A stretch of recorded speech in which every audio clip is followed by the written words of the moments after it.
সম্মানিত মৎস্য চাষী ভাইরা, আজকে আমি আপনাদেরকে দেখাবো আমরা কিভাবে অরিজিনাল থাই পাঙ্গাস মাছের রেনু নিয়ে থাকি। কিভাবে অরিজিনাল থাই পাঙ্গাস মাছের বুট থেকে আমরা ডিম নিয়ে রেনু উৎপাদন করে থাকি তা বিস্তারিত আজকে আপনাদের মাঝে তুলে ধরবো। তো ভিউয়ার্স, দেখতে পাচ্ছেন এই থাই পাঙ্গাসটার প্রায় ওজন হচ্ছে প্রায় 12 থেকে 13 কেজি ওজন।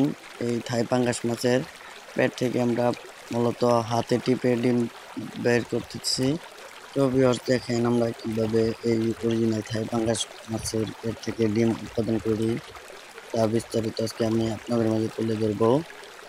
সম্মানিত ভিউয়ার্স, আপনারা দেখেন আমরা কিভাবে ডিম উৎপাদন করে থাকি।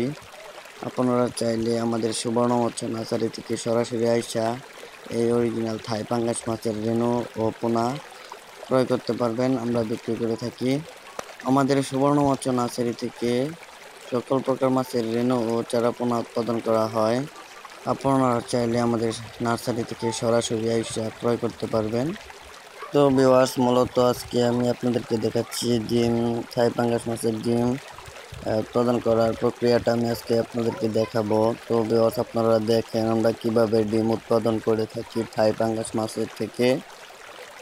আসলে এই ডিমগুলো আমি নেওয়ার পর আমি পুরোটাই আপনাদেরকে থাই পাঙ্গাস মাছের চেহারাটা দেখানোর চেষ্টা করব। তো ভিউয়ার্স, আপনারা দেখেন আমরা কিভাবে ডিম উৎপাদন করে থাকি এই 13 কেজি থাই পাঙ্গাস মাছের থেকে।